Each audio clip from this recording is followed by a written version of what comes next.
Hi friends, kitchen queen Geetha ಚಾನಲ್ಗೆ ಸ್ವಾಗತ friends.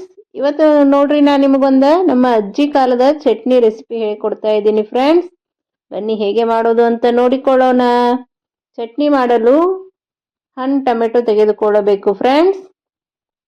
Tomato ತೆಗೆದು ಈ ರೀತಿ ಕಟ್ ಮಾಡಿಕೊಳ್ಳಬೇಕು. ಇಲ್ಲಿ ನಾನು ಒಂದು 3 ಟೊಮೆಟೊ ತೆಗೆದುಕೊಂಡಿದ್ದೇನೆ ಫ್ರೆಂಡ್ಸ್. ಗ್ಯಾಸ್ ಮೇಲೆ ಒಂದು ಪ್ಯಾನ್ ಇಟ್ಟು ಅದಕ್ಕೆ 1 ಸ್ಪೂನ್ ಆಯಿಲ್ ಹಾಕಬೇಕು. ಹಾಕಿ ಅದರ ಒಳಗಡೆ ಕಟ್ ಮಾಡಿರುವ ಟೊಮೆಟೊ ಇಟ್ಕೊಳ್ಬೇಕು ಫ್ರೆಂಡ್ಸ್.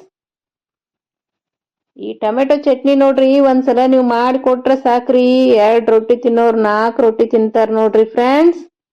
ಸ್ಕಿಪ್ ಮಾಡದೆ ವಿಡಿಯೋ ಪೂರ್ತಿಯಾಗಿ ನೋಡಿಕೊಳ್ಳಿರಿ, ಅಂದರೆ ಹೇಗೆ ಮಾಡೋದು ಅಂತ ನಿಮಗೆ ಗೊತ್ತಾಗುತ್ತದೆ. ಆ ಎಣ್ಣೆಗೆ ಟೊಮೆಟೊ ಹಾಕಿ ಅದಕ್ಕೆ ಒಂದು 8 ರಿಂದ 10 ಎಸಳು ಬೆಳ್ಳುಳ್ಳಿ ಹಾಕಿಕೊಳ್ಳಬೇಕು ಫ್ರೆಂಡ್ಸ್. ಈ ಟೊಮೆಟೊವನ್ನು 2 ಬದಿಯಲ್ಲೂ ಕೆಂಪಗೆ ಆಗುವವರೆಗೂ ಫ್ರೈ ಮಾಡಿಕೊಳ್ಳಿರಿ.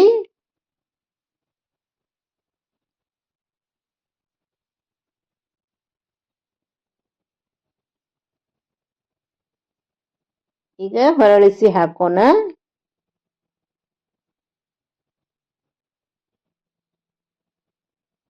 ಕಿಚನ್ ಕ್ವೀನ್ ಗೀತಾ ಚಾನಲ್ನಲ್ಲಿ ನಮ್ಮ ಉತ್ತರ ಕರ್ನಾಟಕದ ರೆಸಿಪಿಗಳು, ಫೆಸ್ಟಿವಲ್ ರೆಸಿಪಿಗಳು, ಬ್ರೇಕ್ಫಾಸ್ಟ್ ರೆಸಿಪಿಗಳು, ಈವ್ನಿಂಗ್ ಸ್ನ್ಯಾಕ್ಸ್ ರೆಸಿಪಿಗಳು ಇವೆ ಫ್ರೆಂಡ್ಸ್.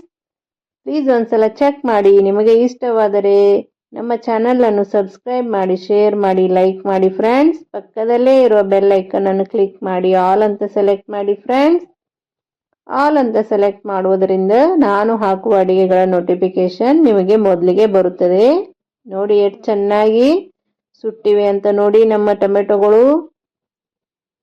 ಈಗ ಅದರ ಮೇಲಿನ ಸಿಪ್ಪೆ ತೆಗೆಯಬೇಕು ಫ್ರೆಂಡ್ಸ್.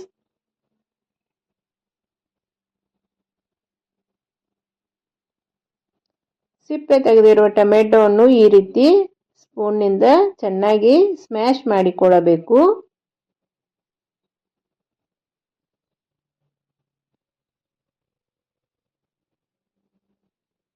ಈ ಟೊಮೆಟೊ ಚಟ್ನಿಯನ್ನು ನೀವು ಚಪಾತಿ, ರೊಟ್ಟಿ, ಅನ್ನ ಮತ್ತು ದೋಸೆ ಜೊತೆನೂ ತಿನ್ಬೋದು ಫ್ರೆಂಡ್ಸ್.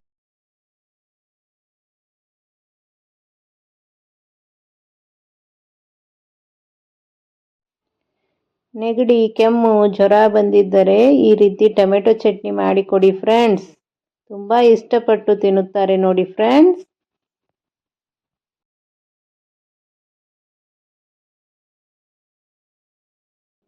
ಸ್ಪೂನ್ನಿಂದ ಈ ರೀತಿ ಚೆನ್ನಾಗಿ ಸ್ಮ್ಯಾಶ್ ಮಾಡಿಕೊಳ್ಳಬೇಕು. ಈಗ ಇದಕ್ಕೆ ಮತ್ತೊಂದು 2 ಸ್ಪೂನ್ನಷ್ಟು ಎಣ್ಣೆ ಹಾಕಿಕೊಳ್ಳಬೇಕು ಫ್ರೆಂಡ್ಸ್. ಈಗ ಗ್ಯಾಸ್ ಆಫ್ ಮಾಡಿ.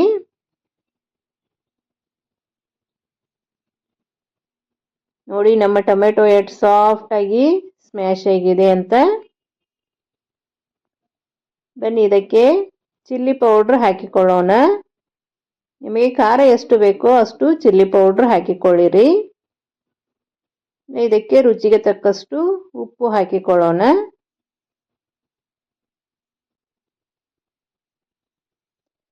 ಸಣ್ಣಗೆ ಕಟ್ ಮಾಡಿರುವ ಈರುಳ್ಳಿ ಹಾಕಿಕೊಳ್ಳಿರಿ. ಇದು ಬೇಗನೇನೂ ಆಗುತ್ತದೆ ಫ್ರೆಂಡ್ಸ್ ಮತ್ತು ರುಚಿನೂ ತುಂಬಾ ಚೆನ್ನಾಗಿರುತ್ತದೆ. ಸಣ್ಣಗೆ ಕಟ್ ಮಾಡಿರುವ ಹಸಿಮೆಣಸಿನಕಾಯಿಯನ್ನು ಹಾಕಬೇಕು. ಇದಕ್ಕೆ ಸಣ್ಣಗೆ ಕಟ್ ಮಾಡಿರುವ ಕೊತ್ತಂಬರಿ ಸೊಪ್ಪನ್ನು ಹಾಕಿಕೊಳ್ಳಿರಿ. ಹಾಕಿ ಎಲ್ಲ ಚೆನ್ನಾಗಿ ಮಿಕ್ಸ್ ಆಗೋವರೆಗೂ ಮಿಕ್ಸ್ ಮಾಡಿಕೊಳ್ಳಿರಿ ಫ್ರೆಂಡ್ಸ್. ಈ ರೀತಿ ಒಂದು ಚಮಚೆಯಿಂದ ಚೆನ್ನಾಗಿ ಮಿಕ್ಸ್ ಮಾಡಿಕೊಳ್ಳಿರಿ.